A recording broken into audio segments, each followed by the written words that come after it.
পেটে যা খিদে পেয়েছে, কাল থেকে কিচ্ছু জুটলো না। আরে ওটাকে লাল টুকটুকে একটা মোরগ। ও ভাই লালু, সুপ্রভাত ভাই, সুপ্রভাত। কে? ও হুক্কু ভাই, সুপ্রভাত। তা এত সকালে এদিকে কি মনে করে?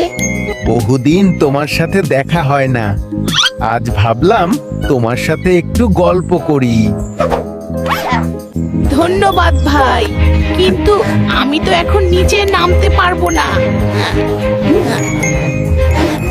বনের রাজা সিংহ মশাই গতকাল রাতে এক নতুন আইন জারি করেছেন। এখন থেকে বনেরই কোনো প্রাণী আর অন্য প্রাণীকে মারবে না। শিয়াল আর মোরগ হবে পরম বন্ধু।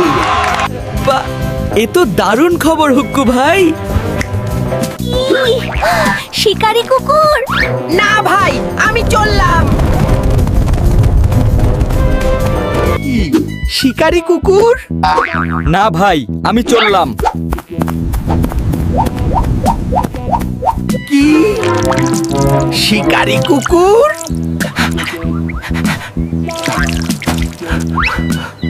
উফ, পেটে যা খিদে পেয়েছে, কাল থেকে কিচ্ছু জুটলো না। আরে ওটাকে কুকুরগুলো হয়তো বনের রাজার নতুন আইনের খবরটা এখনো পায়নি। আরে যেও না, আইনটার কথা ভুলে গেলে। দেখলে তো বন্ধুরা, বিপদে পড়লে গায়ের জোরের চেয়ে মাথার বুদ্ধি বেশি কাজে লাগে। ধূর্ত শিয়াল নিজের জালেই ফেসে গেল।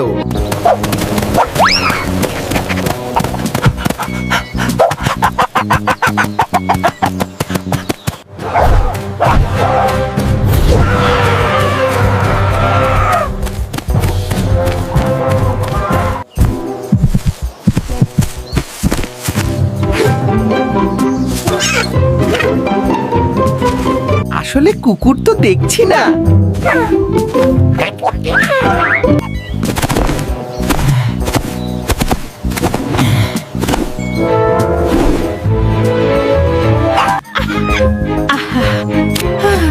মোরগটা আমাকে বোকা বানালো।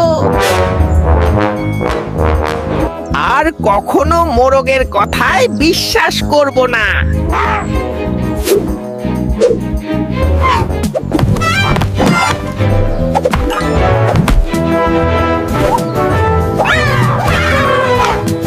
বুদ্ধি থাকলে বিপদ দূরে থাকে।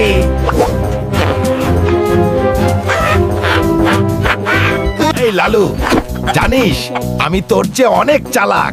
থাকতে পারিস, কিন্তু বুদ্ধিই আসল শক্তি।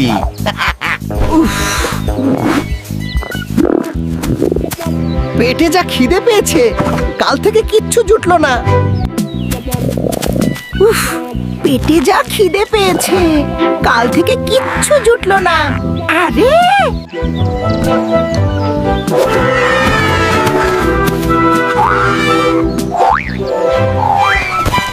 চালাক হলে বাঁচা যায়।